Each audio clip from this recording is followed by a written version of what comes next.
Assalamualaikum warahmatullahi wabarakatuh.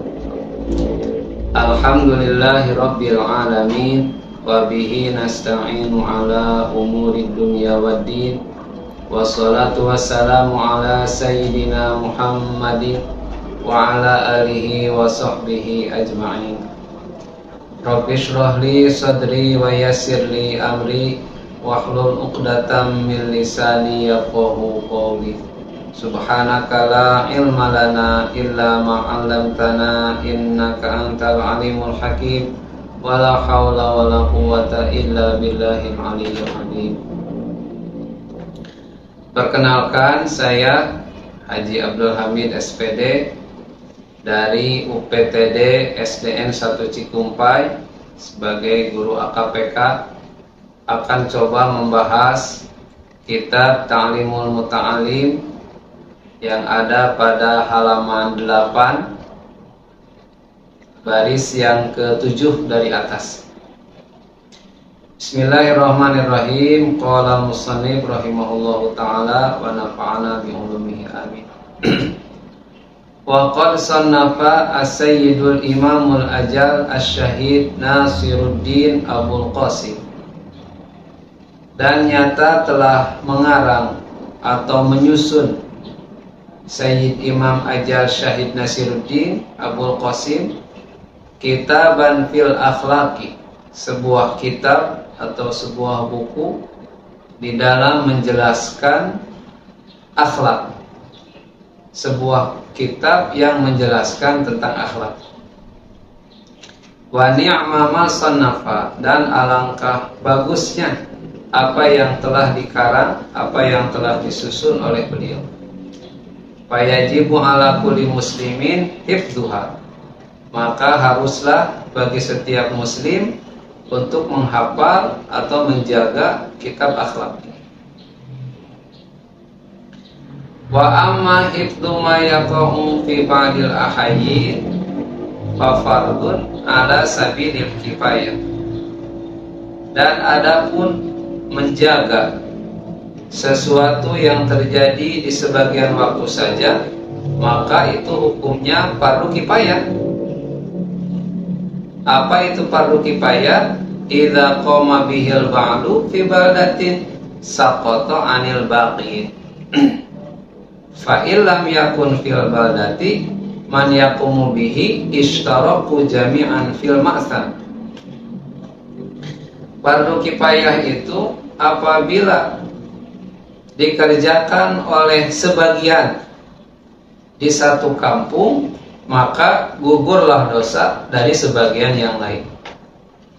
Apabila tidak dikerjakan sama sekali oleh semua penghuni kampung itu, maka semuanya berdosa.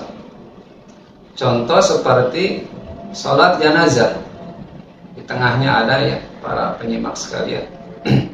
Misalkan ada yang meninggal dunia dan kebetulan orang itu orang fasik misalnya, pendosa, banyak ulahnya, selalu membuat kekacauan.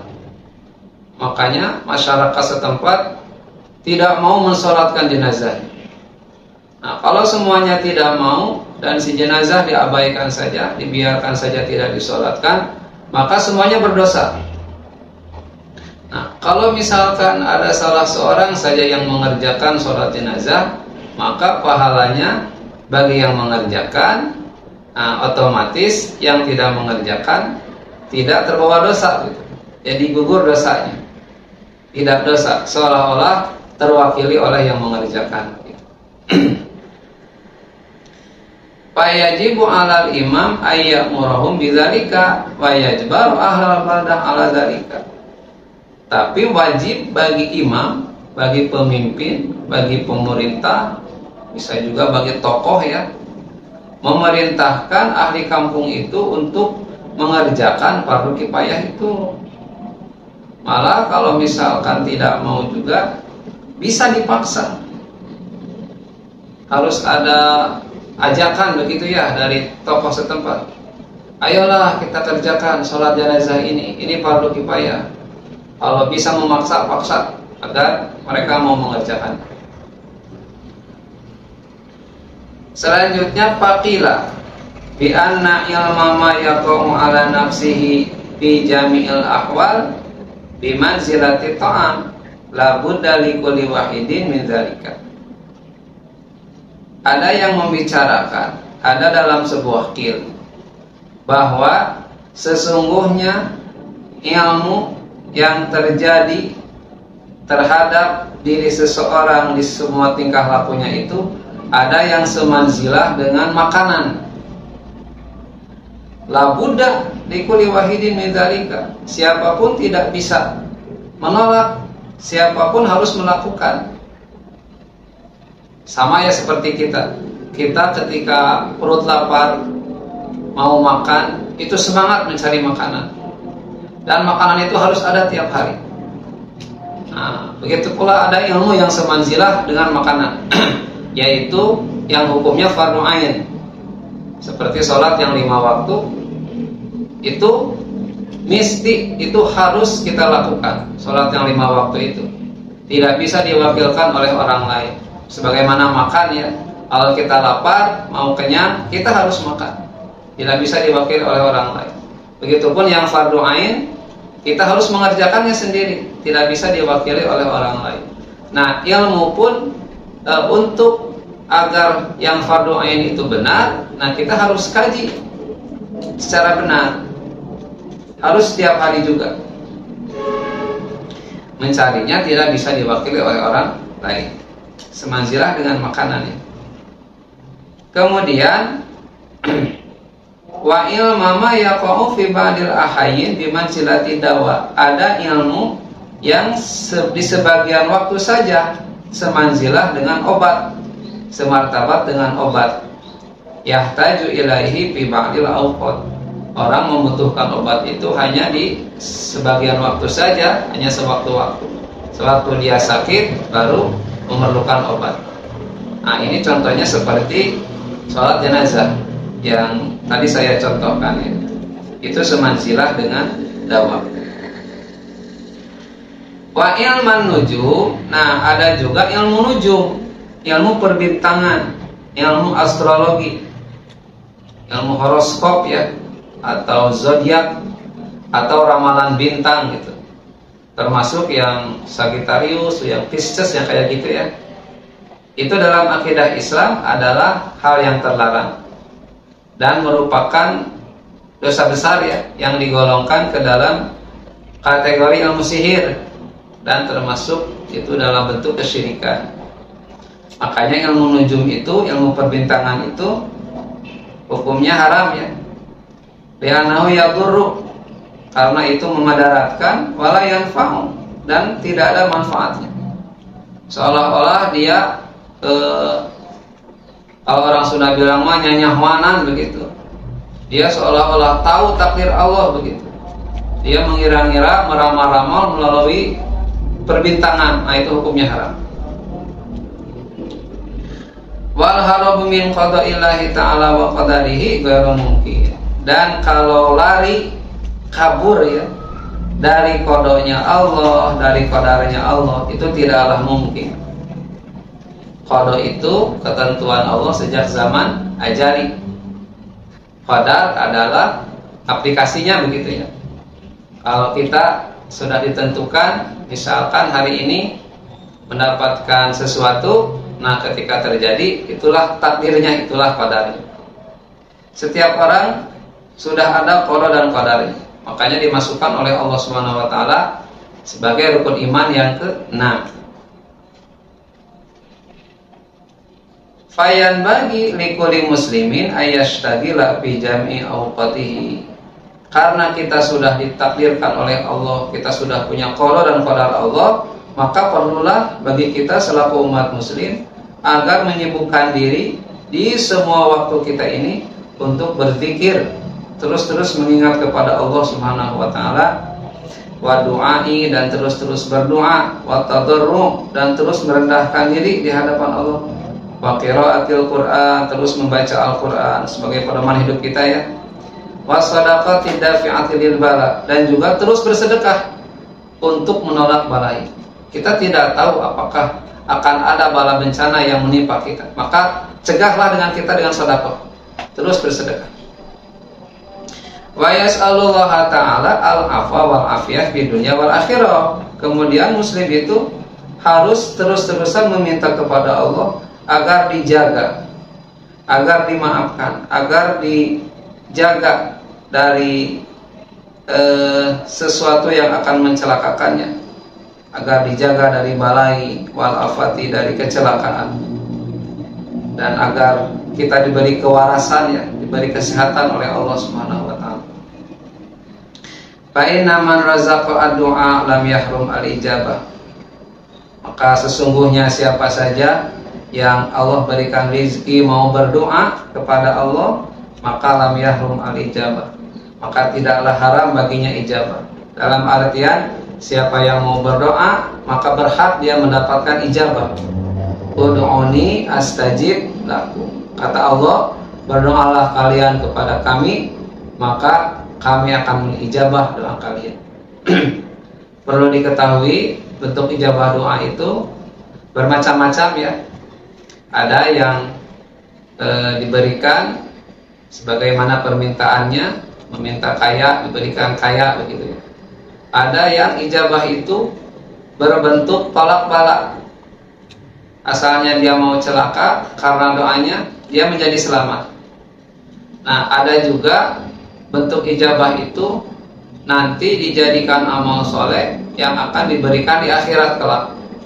Ada orang yang di akhirat dia kaget, kenapa ada amal yang besar seperti ini padahal saya tidak mengerjakannya. Nah, itulah doa kamu sewaktu di dunia. Fa in kana al-bala'u muqaddaran yusibuhu la mahalata. Nah, kalau seandainya balahi bencana itu sudah ditakdirkan akan menimpa kamu, maka la mahalata, kamu tidak bisa mengubahnya. Balahi itu tetap akan terjadi kalau sudah ditakdirkan. Walakin yassiruhullahu ta'ala alaihi wa yarzuqu as-sabar. Tetapi bagi orang yang selalu berdoa kepada Allah, Allah akan memudahkan baginya dan memberikan dia itu hati yang bisa sabar. Nah, ketika mendapat musibah, lalu musibah ini Allah jadikan kita bisa menghadapinya, Allah berikan hati kita sabar, bisa jadi itu akibat dari doa kita. Nah, maka teruslah berdoa kepada Allah Subhanahu wa taala. Dalam keterangan yang lain, tidak ada yang bisa merubah qada kecuali doa, gitu ya. Itu dalam keterangan yang lain. Illa idza ta'allama minan nujum qadra ma ya'rifu bihil qiblat. Kecuali jika kamu belajar ilmu perbintangan, ilmu astronomi, ya, ilmu falak, hanya sekedar ingin mengetahui tentang arah kiblat, nah itu mah boleh. Atau ingin mengetahui tentang waktu-waktu sholat, karena ada ilmu falaknya, ilmu ingin mengetahui tentang arah kiblat, tentang waktu sholat, tentang bulan-bulan komariah dan lain-lain, itu dibolehkan hukumnya. Wa amma ta'allama ilmu tibi fayajuzu, dan juga ketika kamu mau mengkaji ilmu kedokteran, itu pun hukumnya boleh. Faqad tadawa an-nabi sallallahu alaihi wasallam, maka nyata berobat Nabi Muhammad sallallahu alaihi wasallam. Jadi sangatlah dianjurkan oleh agama Islam apabila kita sakit, kita berangkat ke dokter, begitu ya. Sangat dianjurkan oleh agama. Kalau sakit, pergi ke dokter. Sakit, pergi berobat. Nah, itu sangat dianjurkan. Karena Rasulullah pun begitu. Ketika beliau sakit, beliau berobat. Wa qad haka 'an Syafi'i rahimahullahu taala annahu qala al-ilmu ilmani, ilmu fiqhi lil adyan wa ilmu tibbi lil abdan. Dihikayatkan kata Imam Syafi'i bahwa ilmu itu ada dua macam. Satu ilmu fikih untuk agama, ilmu yang menggali tentang ilmu agama disebutnya ilmu fikih, gitu. Kemudian ilmu tibbi, ilmu kedokteran, itu untuk mempelajari tentang cara mengobati badan, gitu ya. Untuk mengetahui apa penyebab ini sakit dan apa obatnya dan lain-lain. Wa amma tafsirul ilmi fa huwa sifatun yatajalla biha liman qamat hiya bihil madhkur. Dan adapun tafsirnya ilmu atau ilmu tafsir ialah ilmu yang digunakan untuk menafsir atau menyingkap ayat-ayat Al-Quran dengan sempurna. Dengan ilmu tafsir seseorang mampu mengungkap atau mengetahui maksud ayat-ayat Al-Quran. Wal fiqhu ma'rifatu daqaiqal ilmi. Dan adapun ilmu fikih yaitu untuk mengetahui dalamnya ilmu, untuk mengetahui ilmu-ilmu agama secara terperinci. Nah, itu ilmu fikih. Qala Abu Hanifah rahimahullahu taala, alaihi al-fiqhu ma'rifatun nafsi malaha wa ma'alaiha. Kata Imam Abu Hanifah bahwa fikih itu maksudnya adalah ilmu untuk mengetahui malaha, mana-mana saja yang berguna, yang bermanfaat bagi seseorang. Wa ma'alaiha, dan ilmu untuk mengetahui mana-mana saja yang membahayakan. Ilmu untuk mengetahui mana yang bermanfaat dan mana yang tidak bermanfaat, yang membahayakan. Wa qala mal ilmu illa lil amalu bihi wal amalu bihi tarkul ajili lil ajali. Kata beliau, tidaklah ilmu itu kecuali untuk diamalkan. Dan mengamalkan ilmu itu adalah meninggalkan yang segera, yang sekejap, yang bergerak cepat. Maksudnya dunia nih. Meninggalkan dunia dan sibuk mengejar dunia, ditinggalkan demi lil ajali, demi yang akan datang, demi hari kemudian, yaitu hari akhirat dan surganya Allah Subhanahu wa ta'ala. Jadi di antara gunanya ilmu adalah untuk diamalkan, dan bentuk pengamalan ilmu itu intinya adalah bahwa setiap yang kita kerjakan ini itu harus menjadi amal soleh yang bisa menjadi bekal ke akhirat gitu. Belajarnya, kasabnya, mengajarnya, apa saja diniatkan sebagai melaksanakan tugas dari Allah, dan mudah-mudahan menjadi amal soleh yang nantinya akan menjadi bekal kita di akhirat. Itulah ilmu, itulah mengamalkan ilmu. Fayastajliba ma yanfa'uha wa yajtaniba ma yadurruha. Maka haruslah seorang muslim itu menarik, mengambil apa saja yang bermanfaat dan meninggalkan, menjauhi apa-apa yang madarat baginya. Kaila yakuna aqluhu wa ilmuhu hujjatan alaihi, agar jangan sampai nanti di akhirat akal dan ilmu kita ini justru jadi hujjah, jadi alasan, jadi bukti. Kemudian fayazdadu uqubatu, kemudian bertambahlah siksaannya.